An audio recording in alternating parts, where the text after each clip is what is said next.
Irmãos amados, é uma bênção estar aqui mais uma vez para partilhar com vocês a palavra. E eu quero convidar a todos para abrirmos juntos a Escritura no primeiro livro de Samuel, capítulo 30. 1 Samuel, capítulo 30.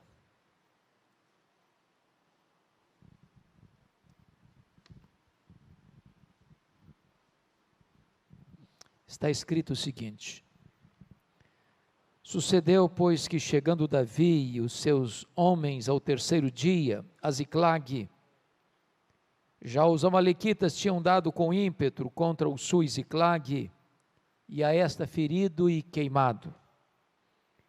Tinham levado cativas as mulheres que lá se achavam, porém a ninguém mataram, nem pequenos, nem grandes.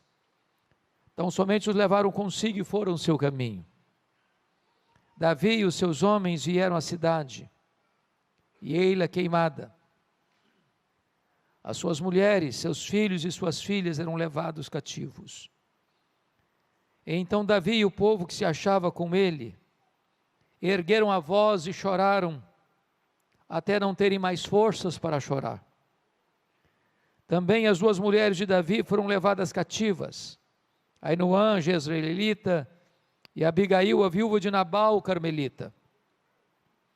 Davi muito se angustiou, pois o povo falava de apedrejá-lo, porque todos estavam em amargura, cada um por causa de seus filhos e de suas filhas. Porém Davi se reanimou no Senhor seu Deus. Disse Davi a Abiatar, o sacerdote, filho de Aimeleque: Traze-me aqui a estola sacerdotal. E Abiatar a trouxe a Davi. Então consultou Davi ao Senhor, dizendo: Perseguirei eu o bando? Alcançá-lo-ei? Respondeu-lhe o Senhor: Persegue-o, porque de fato o alcançarás, e tudo o libertarás. Partiu, pois, Davi, ele e os 600 homens que com ele se achavam, e chegaram ao ribeiro de Besor, onde os retardatários ficaram. Davi, porém, e 400 homens continuaram a perseguição, pois que 200 ficaram atrás, por não poderem, de cansados que estavam, passar o ribeiro de Besor. Verso 18. Assim Davi salvou tudo quanto haviam tomado os amalequitas. Também salvou as suas duas mulheres. Não lhes faltou coisa alguma, nem pequena nem grande, nem os filhos, nem as filhas, nem o despojo. Nada do que lhes havia tomado, tudo Davi tornou a trazer. Também tomou Davi todas as ovelhas e o gado, e o levaram diante de Davi e diziam: Este é o despojo de Davi. Amém. Mantenha sua Bíblia aberta nesta passagem comigo.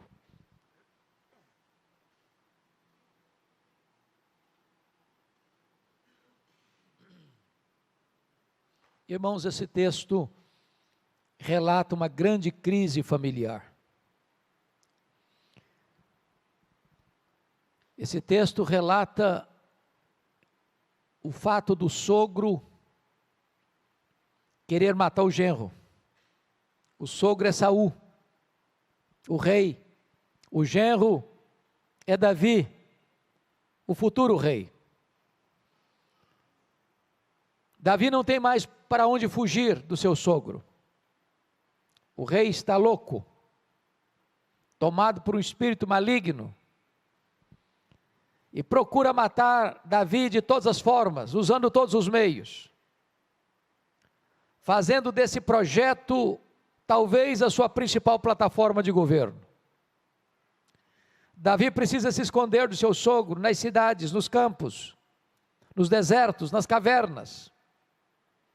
Quando Davi percebe que não tem mais como fugir do seu sogro,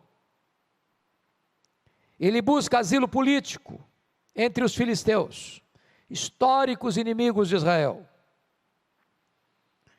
E diz a Bíblia que o rei filisteu, o rei Aquis, abriga Davi, acolhe Davi, simpatiza-se com Davi, e Davi pede para ele uma cidade para que pudesse abrigar ele, sua família e os 600 homens com suas respectivas famílias que o acompanhavam. Aquis designou-lhe a cidade de Ziclag. Mas houve um momento em que o rei filisteu forma o seu exército, avança em linha de batalha para guerrear contra Israel. E a essas alturas Davi era o escudeiro do rei filisteu. Quando marchavam para esta batalha, os príncipes filisteus disseram para o rei Aquis: Davi é um guerreiro, Davi é um israelita, se ele se voltar contra nós nesta peleja, ele vai impor a nós uma acachapante derrota, ele não pode ir conosco, despede-o. A contragosto o rei fez isso, e quando Davi e os seus 600 homens retornam para Ziclag, onde estavam suas famílias respectivas, ficam perplexos e chocados com o que vem. A cidade tinha sido invadida pelos terroristas do deserto, os amalequitas. A cidade tinha sido saqueada. A cidade tinha sido queimada. A cidade tinha sido ferida. E os amalequitas levaram cativos as mulheres, os filhos e as filhas. Quando Davi vê essa cena, ele e os seus homens choraram até não terem mais forças para chorar. Seus homens estão revoltados com ele, com amargura de alma, por causa de seus filhos e de suas filhas, e querem matar Davi. Porém Davi se reanima no Senhor seu Deus, e clama a Deus em oração, uma oração curta, porém poderosa. Ele pergunta para Deus: perseguirei eu o bando? Alcançá-lo-ei? Em outras palavras, meu Deus, eu vou aceitar passivamente a decretação da derrota, ou eu vou reagir? E Deus responde para Davi: persegue o inimigo, Davi, porque tudo que ele tomou de você, você vai trazer de volta. Diz a Bíblia que Davi foi, que Davi lutou, que Davi venceu, que Davi tomou tudo de volta, não ficou nada para trás, nem as mulheres, nem os filhos, nem as filhas, nem as coisas grandes, nem as coisas pequenas, tudo Davi tornou a trazer. Esse texto, irmãos, enseja-nos algumas lições. Talvez a maior crise do mundo não é a crise que hoje atinge a Rússia e a Ucrânia, que bota o mundo na ponta dos pés. E as nações, como disse esta semana um analista político, não têm amigos, nações têm interesses. Esta guerra só não é estancada porque o arsenal que a antiga União Soviética, hoje Rússia, tem, juntamente com os Estados Unidos, já dito por Mikhail Gorbachev em 1985 no livro Perestroika, dá para destruir o planeta completamente, transformando em poeira cósmica 16 vezes. Mas a maior crise não é a política, não é a econômica. A maior crise da humanidade é a crise da família. E esse texto mostra para nós como o inimigo ataca a família. E eu gostaria que você, com a Bíblia aberta, pudesse observar comigo como é esse ataque furioso, implacável do inimigo contra a família. Em primeiro lugar, este ataque é um ataque implacável. Veja comigo o versículo 1. Já os amalequitas tinham dado com ímpeto contra o Ziclag. Esta palavra ímpeto quer dizer que o ataque foi furioso, foi avassalador, foi arrasador, foi irresistível. É assim que o inimigo ataca a família, para destruí-la, para desconstruí-la, para miná-la. Quantas famílias sendo alvos desse ataque, irmãos? Eu nunca me esqueço, um dia eu estava pregando aqui em Vitória, numa casa, e enquanto eu pregava, pastor Jailton, uma mulher chorava convulsivamente. Quando eu terminei a mensagem, eu fui procurar aquela mulher e disse: o que está acontecendo? Ela me respondeu assim: pastor, o diabo destruiu a minha vida. E eu disse: mas o que a senhora quer dizer com isso? Ela respondeu: eu tinha uma família, meu marido, meus 2 filhos, um bom apartamento, um bom salário, mas nós não tínhamos paz. Havia uma nuvem escura, havia um ambiente pesado na nossa casa. E ela disse: um dia eu acordei assustada, com o grito, apavorado dos meus filhos, e quando eu me levantei, o meu marido não estava do meu lado. Eu corri na direção do quarto, a porta estava trancada. Eu bati a porta não se abriu. Eu arrombei a porta e me deparei com um quadro horrível. O meu marido estava apunhalando os nossos filhos.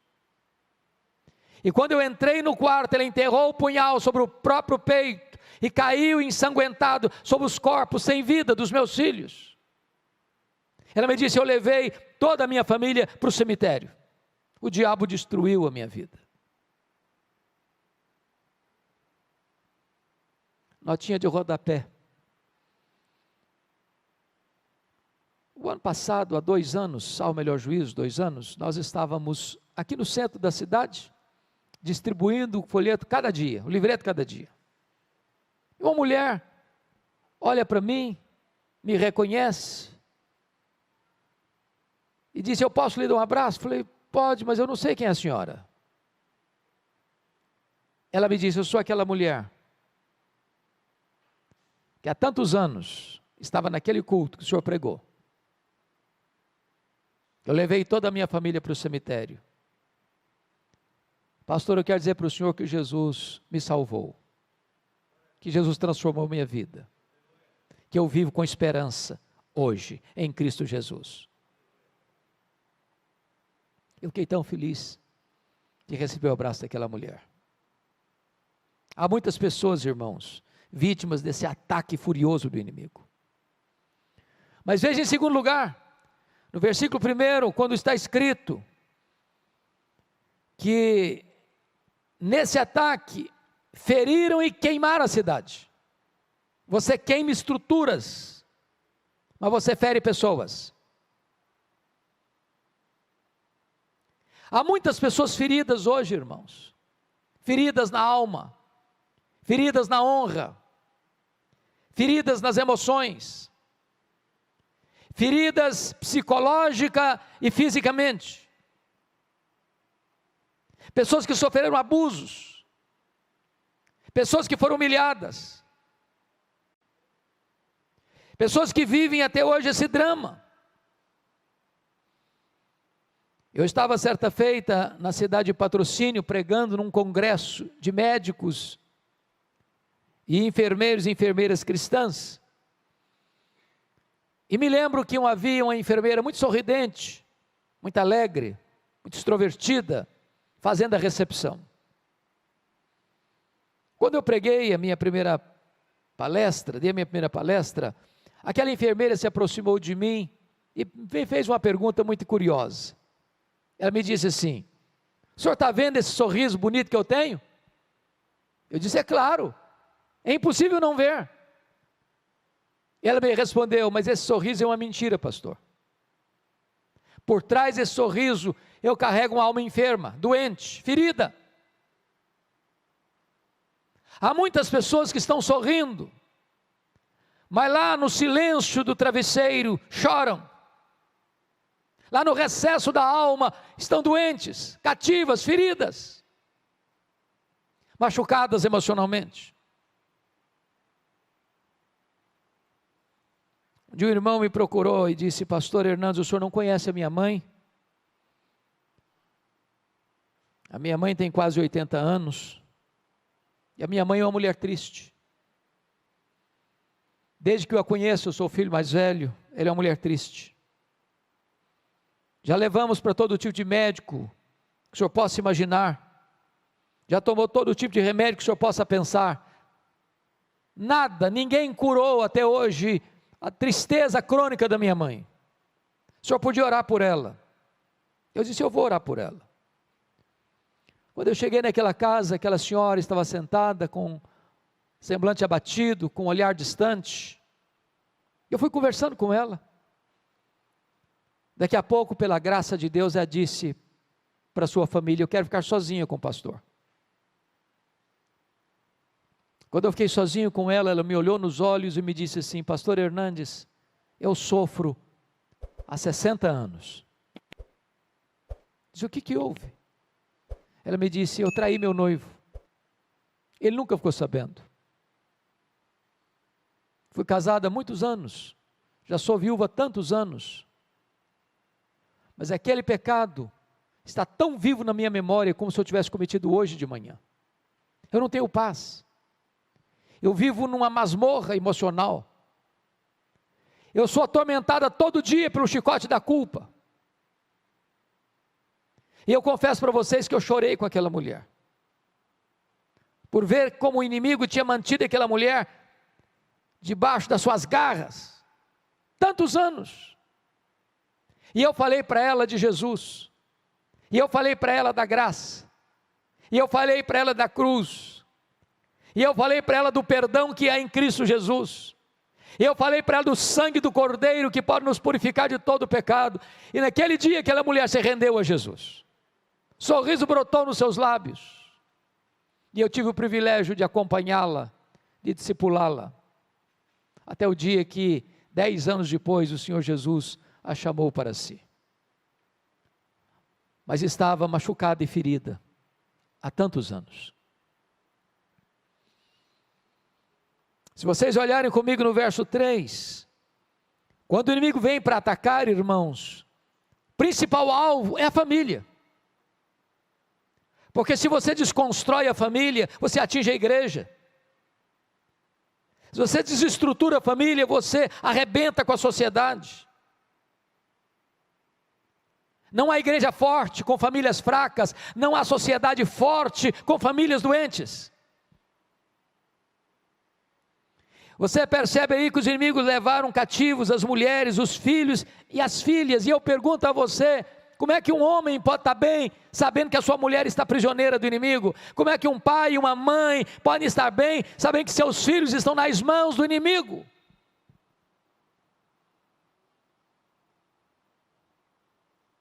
E há muitos laços, e há muitas armadilhas, e há muitas armas que o inimigo usa, o arsenal é pesado para atingir a nossa casa, atingir a nossa família. Eu nunca me esqueço, um dia um irmão me disse assim, pastor, eu vim aqui dizer para o senhor, que eu estou deixando a igreja, estou deixando a minha mulher, estou deixando as minhas filhas, conheci outra mulher, estou apaixonado por ela e vou viver essa aventura. Nada que eu disse para ele fez efeito. Eu falei, eu insisti, eu exortei, eu roguei, nada. Como se estivesse falando para uma pedra, impenetrável. Algumas vezes eu fui visitar aquele homem e encontrava despachos aos demônios dentro da sua casa. E eu exortava e não valia nada. Aquele homem chegou a ponto de ir para cemitérios à meia-noite, fazer despacho aos demônios. E eu exortava, valia nada. Um dia eu cheguei para aquele homem e disse, eu preciso contar uma história para você.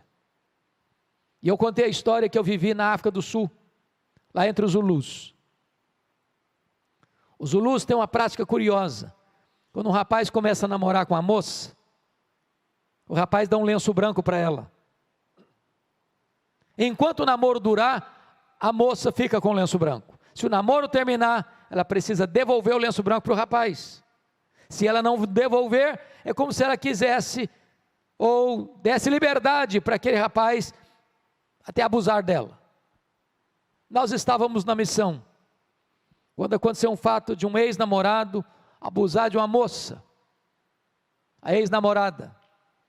Os pais levaram o caso às autoridades. A primeira pergunta que foi feita foi essa, para a menina: você devolveu o lenço branco para o rapaz? Ela disse não. E eles disseram: então não podemos fazer nada, essa é a nossa cultura. E eu disse para aquele homem: você precisa devolver o lenço branco. Passaram-se uns 3 meses, pastor Jailton. Eu estava no gabinete pastoral, aqui na sala 1, o telefone tocou, era ele. E ele me disse: pastor, corre na minha casa, que eu quero devolver o lenço branco. Corri para lá. Irmãos, poucas vezes eu vi uma cena daquela na vida. Ele é sentado na minha frente, de repente aquele homem começa a tremer da cabeça aos pés. Esse homem começa a suar a roupa, a ponta da roupa ficar completamente encharcada. E eu sabia o nível da batalha espiritual que ele estava vivendo. E eu disse: você quer devolver o lenço branco? Ele disse: pastor, eu preciso. Disse: então você vai pegar uma caixa, e tudo que você tiver de feitiçaria dentro dessa casa, bote dentro dessa caixa. E aí começou a trazer velas, patuás, aventais, correntes e tantas outras coisas. Encheu aquela caixa. Eu disse: agora nós vamos levar para o quintal e queimar isso, como um símbolo do rompimento com toda a prática de feitiçaria. Peguei 1 litro de álcool, charquei tudo aquilo com álcool.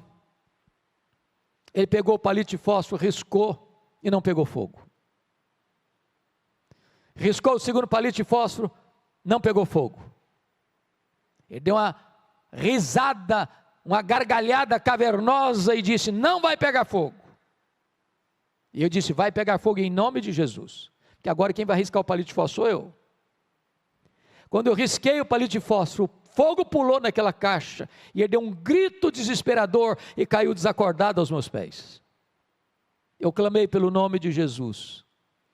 O Senhor trouxe aquele homem à consciência, com o coração quebrantado, arrependido, e Deus libertou naquele dia, naquela circunstância. Mas estava prisioneiro do inimigo. Agora notem, outra artimanha do inimigo, irmãos, está aí no versículo de número 6.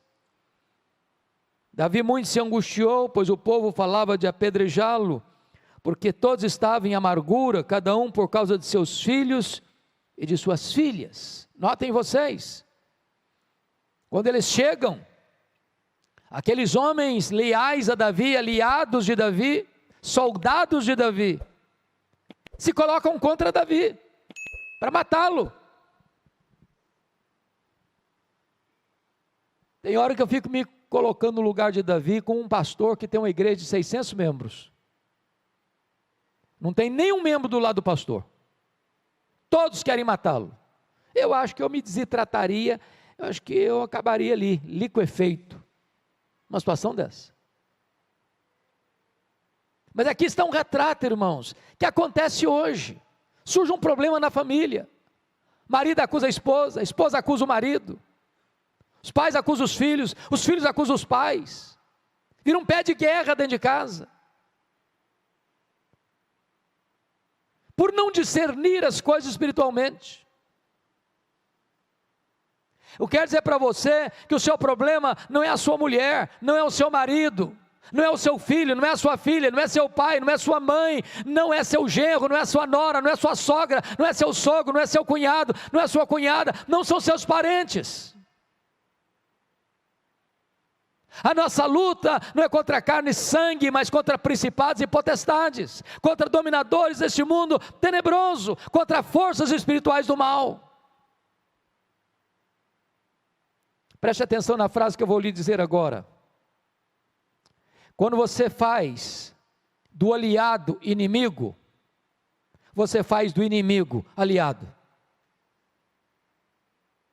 É hora da família se unir, é hora da família orar, é hora da família compreender contra quem é a luta, senão nós vamos gastar nossas energias lutando uns contra os outros, machucando uns aos outros, querendo apedrejar uns aos outros. Mas em último lugar, nessa estratégia do inimigo, nesse primeiro ponto. Vá comigo ao verso 16 desse texto, nós não lemos no começo, vamos ler agora. Veja o que está acontecendo aí.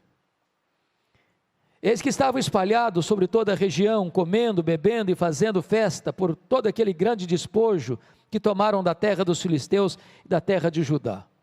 Quando o inimigo ataca o povo de Deus, fere o povo de Deus, torna cativo alguém do povo de Deus, o texto está dizendo aí, esse inimigo celebra, festeja, acerca dessa vitória.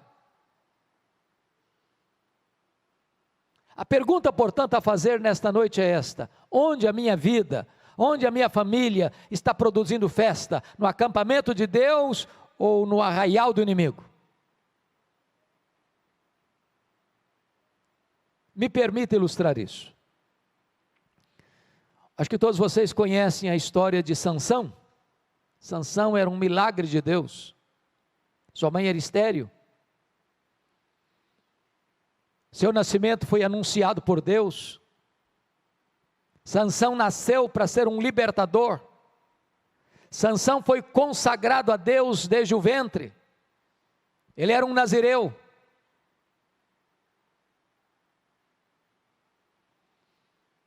E como nazireu que era, ele não podia fazer três coisas. Ele não podia tocar em cadáver, ele não podia beber bebida forte, beber vinho, e não podia cortar o cabelo. De todos os juízes de Israel, só ele fez carreira solo. Diz a Bíblia que um dia ele olha, caminhando com seu pai, e vê uma moça filisteia, se agrada dela, e diz para o pai assim: papai, eu quero aquela moça para mim. Seu pai disse assim: meu filho, mas tem tanta moça em Israel. Estou parafraseando. Você vai logo se engraçar com essa menina? Ela não é do nosso povo, ela não tem os mesmos valores, a mesma crença, o mesmo Deus que nós. E ele responde: mas eu quero é esta, porque só desta eu me agrado. Não quero papo, não quero conversa. Notinha de rodapé. Eu nunca vi um rapaz e uma moça que, tendo desobedecido pai e mãe na área do namoro, tenha sido feliz no casamento. Rapaz, moça, escute seus pais. Você pode achar seu pai e sua mãe quadrados, não importa, ultrapassados, não importa, escute seus pais.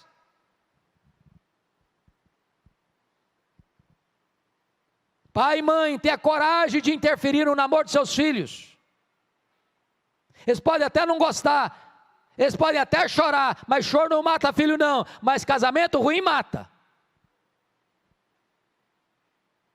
Se o pai e a mãe estão percebendo que o menino chega em casa chorando, a menina chega em casa chorando, atendeu o telefonema, termina o telefonema chorando, está na hora de parar com esse namoro. Porque namoro ruim é um ensaio para um casamento trágico. Diz a Bíblia que o Sansão está indo para a casa da moça, e de repente um leão novo sai em cima dele, ele pega o leão e rasga como se rasga um cabrito. Eu, quando leio esse texto, começo a dar risada, porque eu não consigo rasgar um coelho, quanto mais um cabrito e um leão. E aí jogou o corpo do leão para lá, no dia do casamento. Imagino ele com um terno, com gravatinha borboleta, indo para a festa do casamento com o pai, lembrou do negócio, do leão, passou por lá, foi dar uma olhadinha, tinha um enxame de abelhas no caveira do leão, pegou um favo de mel, começou a chupar, ainda deu para o seu pai, quebrou o primeiro voto ali, ele não podia tocar em cadáver, foi buscar prazer no que estava podre, doçura no que estava morto. Aí o texto prossegue que ele chega lá e dá uma festa de casamento de arromba, porque não queria ser diferente dos moços da sua época. Ele era nazireu.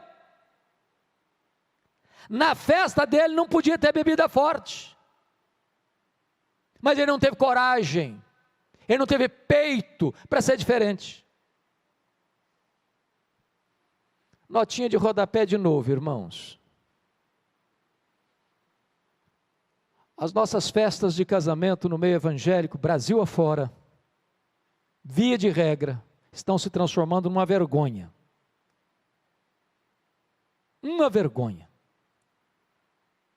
Você sai da igreja, culto lindo, música linda, pregação da palavra de Deus, e vai para um cerimonial chique, bonito, e lá o pau rola. O pau rola. A música que rola lá não tem nada a ver com Deus mais não. Bebida alcoólica tem todas.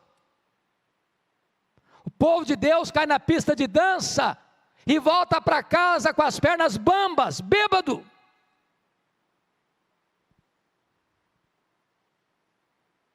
Precisaríamos ter coragem para dizer, não, eu sou crente, eu sou nazireu, sou consagrado, a minha festa é diferente.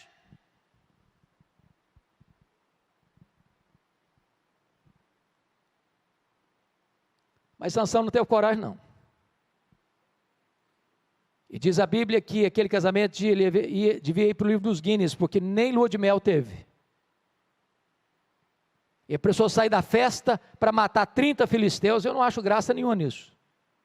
Quando ele volta, o sogrão dele tinha dado a mulher dele para outro homem. Ele ficou irado, queimou a campina dos filisteus, deram um jeito de prendê-lo, usando os próprios israelitas para prendê-lo.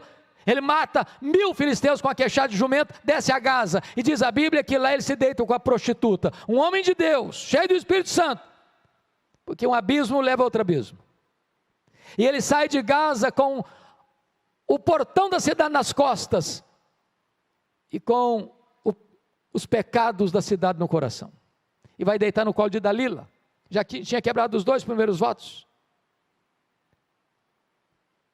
e agora ele começa a brincar de novo, até que Dalila, na 4ª vez, consegue cortar o cabelo dele, por meio dos filisteus, e ele que já tinha se livrado da primeira, da segunda, da terceira vez, diz, ainda desta vez eu me livrarei, livrou coisa nenhuma, ficou preso.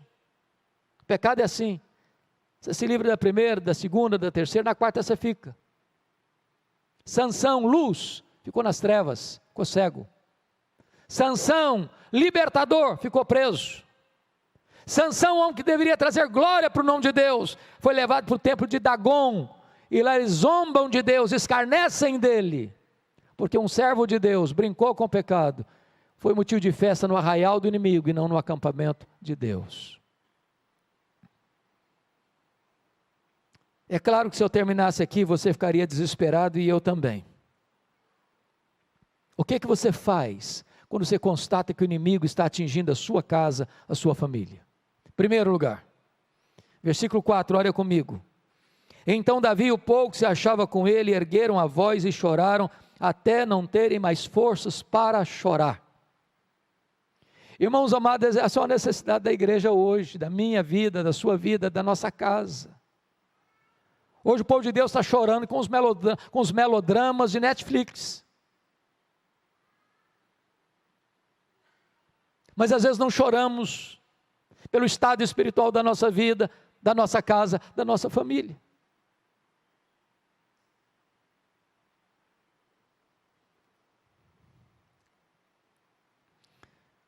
Num dos livros do pastor Tim Cymbala, pastor da Igreja Batista do Brooklyn, nos Estados Unidos, uma das maiores igrejas e um dos ministérios de música mais destacados da América, pastor Tim Cymbala diz que certa feita ele chegou em casa, a sua filha primogênita, adolescente, disse assim para ele, papai, eu não quero saber da igreja, eu não quero saber de Deus, eu não quero saber de nada, eu quero é curtir a vida, quero ir embora de casa. E o pai pediu, insistiu, chorou, não adiantou não, a menina pegou a mochila, saiu de casa. Pastor Cymbala chegou a pensar em largar o ministério. Um dia um colega dele ligou para ele da Flórida e disse, pastor Cymbala, esquece essa menina, toca a sua vida, toca o seu ministério, ela não está nem aí com você. Mas eu pergunto, que pai esquece uma filha, que mãe esquece um filho? Ele relata que naquela semana,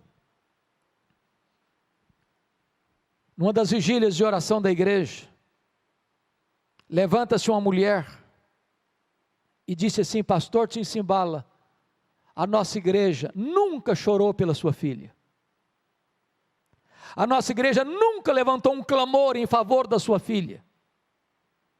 E ele diz que naquela noite, naquela madrugada, os crentes presentes naquela reunião de oração deram as mãos, fizeram um grande cordão ao redor dos bancos. E aquele templo se transformou numa sala de parto, de gemidos, de soluços, de lágrimas. Quando ele chegou em casa de madrugada, ele disse para sua esposa: querida, eu não tenho dúvidas de que Deus libertou a nossa filha nessa madrugada. 3 dias depois, bem de manhã, a campainha toca, a mãe vai à porta, era sua filha, e quando ela viu a porta aberta, ela entrou, correu no quarto onde estava seu pai, abraçou as pernas do seu pai, e chorando disse: papai, me conte o que aconteceu há 3 dias de madrugada. Eu estava em casa e fui acordada e tomada de convicção de pecado, escamas como que caíram dos meus olhos, e eu enxerguei a loucura que eu estava fazendo. Eu quero dizer para o Senhor que eu estou de volta para Deus, eu estou de volta para a igreja, eu estou de volta para a minha família. Jesus me salvou e me libertou. Eu quero dizer para você, meu irmão, minha irmã, nossos filhos precisam ser criados para a glória de Deus. Você não gerou filhos para a morte, você não gerou filhos para o cativeiro, você não gerou filhos para povoar o inferno. Não abra mão dos seus filhos, não desista de seus filhos em nome de Jesus. Chore por eles, jejue por eles, ore por eles, não abra mão deles. Mas uma segunda coisa que esse texto nos mostra. Confira comigo o verso 6. Davi muito se angustiou, pois o povo falava de apedrejá-lo, porque todos estavam em amargura, cada um por causa de seus filhos e de suas filhas. Agora preste atenção na adversativa. Porém, Davi se reanimou no Senhor, seu Deus. Irmãos, a situação é muito ruim. Davi está sendo perseguido pelo sogro. Só quer matá-lo. Ele consegue formar um exército de 600 homens leais a ele. E agora os 600 homens também querem matá-lo. Sua família está toda na mão do inimigo. As famílias dos seus homens leais a ele estão todas nas mãos do inimigo. Ele está sozinho. Os inimigos estão rindo, festejando. A situação é a pior. Mas nessa conjuntura toda, diz a Escritura, ele se reanimou no Senhor, seu Deus. Tem hora que parece que não tem mais jeito, tem hora que parece que você chegou no fim da linha, tem hora que parece que você chegou no fundo do poço, tem hora que parece que você quer jogar a toalha, não tem mais jeito, é melhor desistir, não tem mais esperança para o meu casamento, para a minha família, para os meus relacionamentos. Mas mesmo que você chegue no fim da linha, com Deus tem esperança, com Deus tem jeito. Ele se reanimou no Senhor, seu Deus. O que é maravilhoso no texto, que essa não é reação com bravatas humanas. Ele se reanima, não para brigar, não para medir forças, não para estadiar seus direitos. Ele se reanima no Senhor seu Deus, e busca a Deus em oração. Irmãos, tem muito momento na vida da família que a gente quer ganhar no argumento, quer ganhar na força, quer ganhar no direito, quer ganhar no tribunal. E há nós na família que só são desatados com oração.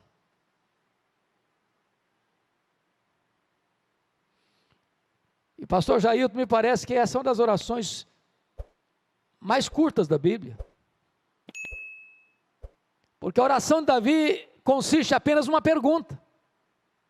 Se fosse hoje, nós diríamos assim: perseguirei o bando, em nome de Jesus, amém. Não é pelo muito falar. Tem hora que você nem consegue articular as palavras como Ana, você só balbucia, mas a sua alma está sendo despejada. Deus escuta o silêncio, Deus escuta os gemidos, Deus vê as lágrimas. E o que é maravilhoso é que quando você ora, Deus responde.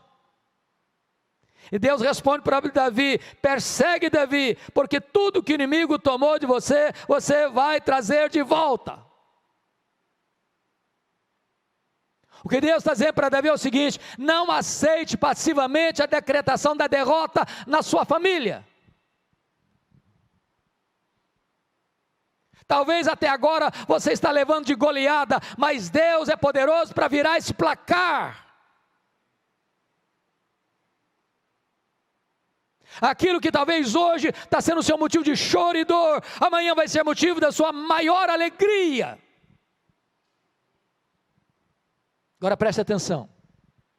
O que Deus promete é vitória e não ausência de luta. O que Deus promete é chegada certa e não caminhada fácil. Porque dos 600 homens, 200 ficaram para trás de cansados que estavam. Mas se você tem a promessa, você não para, você não desiste, você luta e você não abre mão da vitória. Davi foi, Davi lutou, Davi venceu. Davi tomou de volta as mulheres, os filhos, as filhas, as coisas grandes, as coisas pequenas, nada ficou para trás, tudo Davi tornou a trazer. A pergunta que eu faço a você nesta noite é: o que é que você já teve que foi tirado de você? O que é que a sua família já teve que foi tirado da sua família? Talvez a harmonia, talvez o diálogo ao redor da mesa, talvez a vida devocional.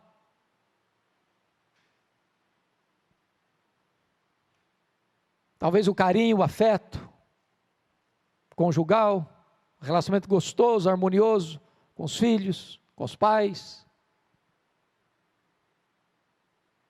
Toma de volta em nome de Jesus. Toma de volta em nome de Jesus.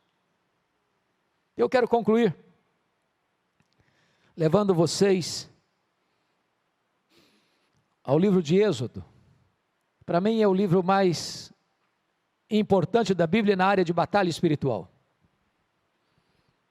Porque se Faraó é um símbolo do diabo, o Egito é um símbolo do mundo, a saída do Egito é um símbolo da redenção pela cruz de Cristo.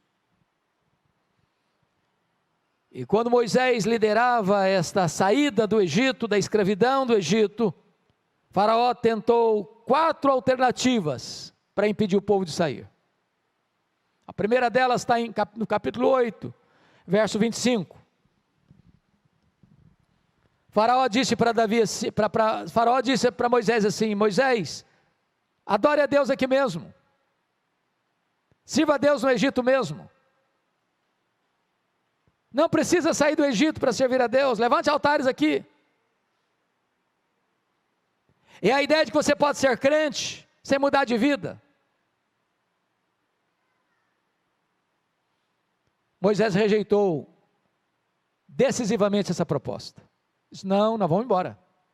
Egito é lugar de escravidão, nós vamos embora, somos livres agora, estamos saindo aqui.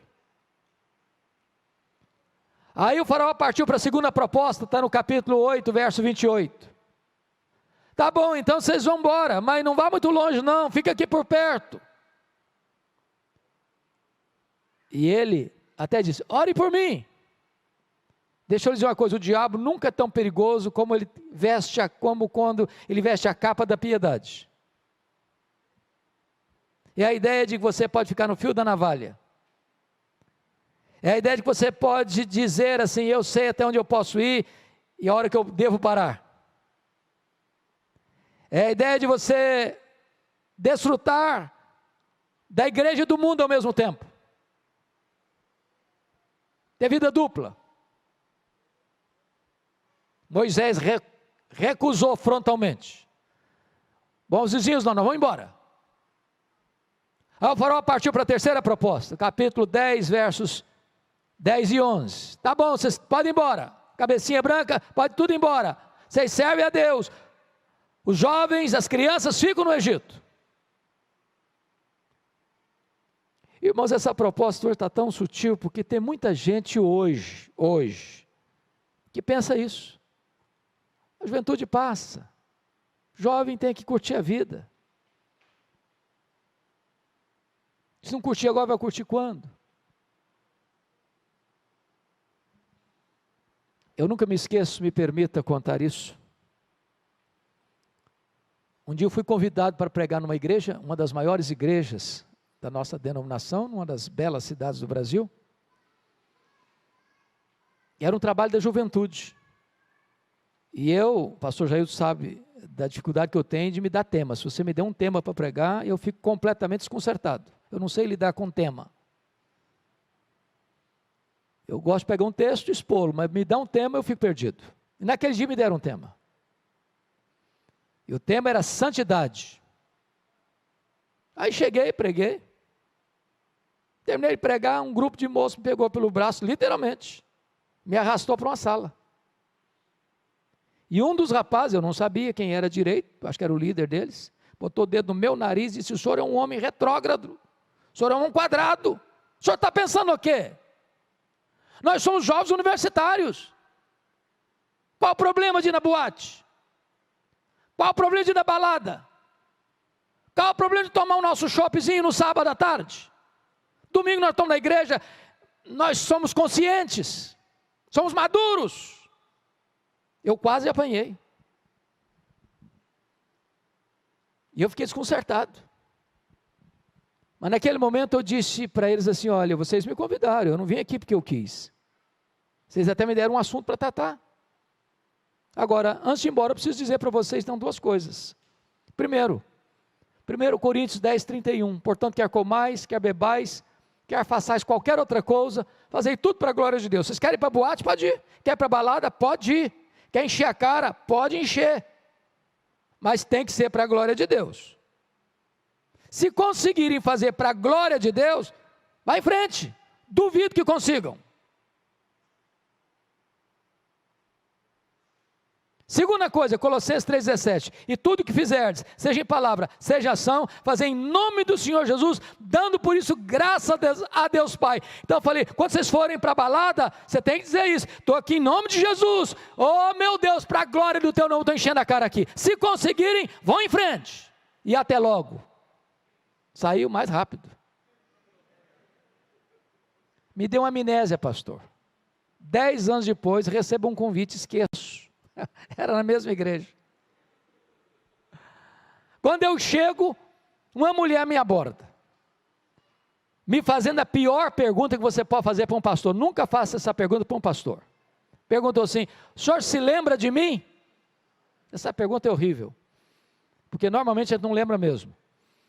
Eu olhei, tornei a olhar, falou: ô minha irmã, a senhora me desculpa, mas não lembro não. Ela me disse assim: eu sou a mulher daquele rapaz que botou o dedo no seu nariz. Falei: pronto, não apanhei da primeira, vou apanhar da segunda.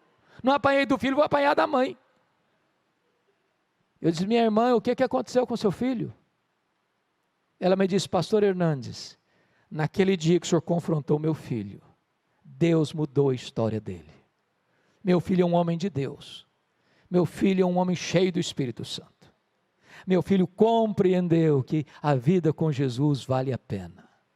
Então deixa eu dizer uma coisa para você: lugar de jovem curtir a vida é na igreja, é na casa de Deus, porque é na presença de Deus que tem plenitude de alegria.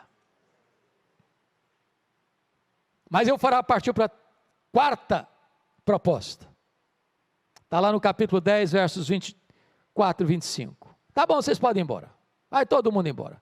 Mas os rebanhos ficam. Vocês servem a Deus, o dinheiro de vocês serve ao Egito. Deixa eu lhe dizer algo muito solene. Se o seu bolso não está convertido, muito provavelmente seu coração também não está. A Bíblia diz que onde estiver o teu tesouro, aí estará o teu coração. A resposta de Moisés para Faraó é incrível. Ele respondeu assim: Faraó, você quer os nossos rebanhos? Pois fique sabendo que nenhuma unha vai ficar no Egito. Nenhuma unha. Até hoje eu não sei muito bem para que serve uma unha. Deve servir para alguma coisa. O que Moisés está dizendo é o seguinte: tudo que Deus nos deu vai estar a serviço de Deus. Não deixamos nada na mão do inimigo. E hoje eu quero encorajar você, meu irmão, minha irmã, a tomar de volta o que Deus lhe deu. Não deixe nada nas mãos do inimigo. Eu quero orar com vocês. Quero orar pela sua vida, quero orar pela sua família.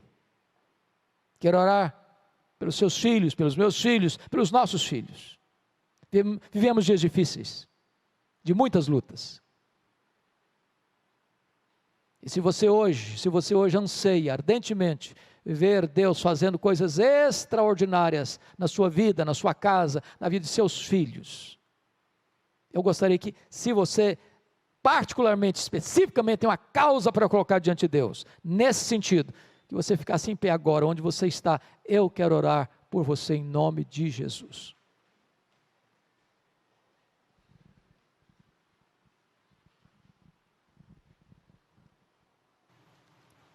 Senhor Deus, nós te adoramos nesta noite, porque esta história vivida por Davi, tem se repetido ao longo dos tempos, e nós temos visto, meu Deus, quantas vezes o inimigo tem cirandado com famílias, trazendo dor, choro, sofrimento, angústia. Oh meu Deus, em nome de Jesus,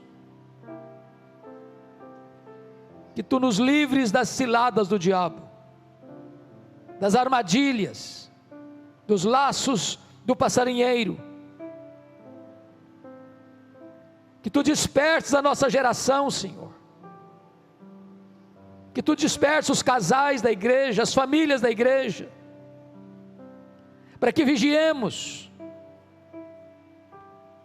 para que não haja brecha para os dardos inflamados do maligno trazerem feridas na nossa vida. Por amor do Teu nome, salva a família. Por amor do Teu nome, liberta o cativo. Por amor do Teu nome, traz de volta os filhos desviados. Por amor do Teu nome, restaura os que caíram, Senhor. Abre os olhos dos que não estão enxergando, em nome de Jesus. Rompe as cadeias, quebra os laços, glorifica o Teu nome. Que nesta noite, Senhor, o Teu Espírito Todo-Poderoso, que convence de pecado, vá ao encontro dos nossos filhos, das nossas filhas, dos nossos netos, dos nossos bisnetos, dos nossos entes queridos, alcance-os, meu Deus, por amor do Teu nome, traz-os de volta. Apressa esse dia, Senhor. Oh meu Deus, nós não geramos filhos para a morte, Senhor. Nossos filhos são Teus, são herança Tua. E nós te pedimos, Deus, que nos dês a alegria de vê-los aos Teus pés, cheios do Espírito Santo. Guarda as famílias, Senhor, protege as famílias. E que nesta noite, Tu nos dês um sinal do Teu favor. Um sinal do Teu favor.